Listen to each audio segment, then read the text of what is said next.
Hello students, कैसे हैं आप। जैसा कि कल हमने कॉटन का मैन्युफैक्चरिंग प्रोसेस पढ़ा था, आज हम पढ़ेंगे वूल का मैन्युफैक्चरिंग प्रोसेस। तो वूल जो होता है बच्चों, वो जैसा कि आप लोग जानते हैं कि वूल हमें कैसे प्राप्त होता है। भेड़ों से, बकरियों से, ऊँट से, और जो भी जिन जिन भी जानवर के लंबे हेयर होते हैं, थोड़े बड़े हेयर होते हैं, उनको कटाई करके और फिर वूल की प्राप्ति की जाती है। तो जैसे कि वूल जो है वो ऊँट से भी हमें मिलती है।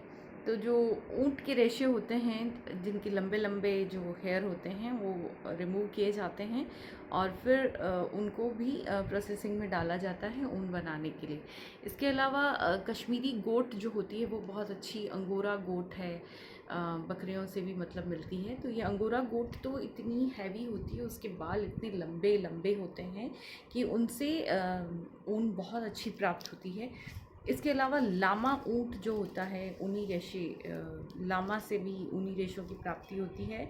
इसके अलावा अल्पाका, और जो एक बहुत ही फेमस और बहुत कॉस्टली जो ऊन बनाई जाती है वो है एक मेरीन जो होती है, एक भेड़, उससे प्राप्त होती है। इसके अलावा विक्यूना, ये भी एक बकरी टाइप होती है, इससे भी प्राप्त होती है। और जो ये जो भी जानवर हैं, इनसे अलग अलग ग्रेड की जो है वूल हमें प्राप्त होती है। देखिए बच्चों, मेरे कहने का मतलब है कि जो ये आप देखिए, ये चित्र आपको अच्छे से दिख रहा है। तो जहाँ पे 1 नंबर लिखा हुआ है वहाँ पे ए ग्रेड वूल प्राप्त होती है, ठीक है। फिर 2 जहाँ लिखा हुआ है बच्चों, वहाँ पे 2 ग्रेड की ऊन। इस तरीके से अलग अलग बॉडी के पार्ट से अलग अलग ग्रेड्स की जो ऊन है वो प्राप्त की जाती है। अब जो ऊन है बच्चों, वो 2 तरीके की ऊन हमें प्राप्त होती है। एक होती है ऊनी वस्त्र जिससे बनाए जाते हैं, एक होते हैं वस्टेड वस्त्र। तो ये आपकी में आता है कि ऊनी वस्त्र क्या होते हैं और वस्टेड वस्त्र क्या होते हैं। तो देखिए, ऊनी वस्त्र बच्चों वो होते हैं जिससे कि छोटे छोटे जहाँ रेशे हमें प्राप्त होते हैं ऊन के, उनको हल्का हल्का आपस में जोड़ के बड़ा बनाया जाता है और फिर उनको जो है बुनाई में लेके जाया जाता है। लेकिन वो जो वस्त्र होते हैं वो छोटी वूल के होते हैं, छोटे फाइबर के होते हैं, छोटे धागों से बनते हैं, ठीक है। तो ये जो वस्त्र हम लोग जो यूजुअली पहनते हैं वुलन्स, वो छोटे वस्त्रों का ही एक, छोटे फाइबर का ही एक प्रतिरूप है, ठीक है ना। अब हम बात करते हैं वस्टेड वस्त्र। वस्टेड वस्त्र जो होते हैं बच्चों, बड़ी वूल, जिस जहाँ पर हमें थोड़ी बड़ी वूल प्राप्त होती है, लंबे धागे, लंबे रेशे प्राप्त होते हैं, वो होते हैं। और फिर उनको ट्विस्टिंग भी उसकी ज़्यादा होती है, जबकि ऊनी वस्त्रों में ट्विस्टिंग थोड़ी फ्लफ़ी फ्लफ़ी होते हैं, आप देखना। तो जो भी ऊनी वस्त्र फ्लफ़ी होते हैं वो रेट में कम होंगे, और जो वस्टेड वस्त्र हैं वो बेटा उनकी ट्विस्टिंग बहुत अच्छी होती है और इतने फाइन होते हैं, वो सिल्क के समान लगते हैं आपको। तो वो होते हैं आपके वस्टेड वस्त्र, जो कि थोड़े महंगे होते हैं। अब क्या होता है कि ये तो फ़र्क हो गया ऊनी वस्त्रों का और वस्टेड वस्त्रों का। अब हम बात करते हैं कि ऊनी वस्त्र बेसिकली किस तरीके से बनाए जाते हैं। तो सबसे पहले जानवरों की, जो भी जानवर अच्छी हेयर रखते हैं उनकी बालों को कटाई होती है। सबसे पहले शॉर्टिंग होती है।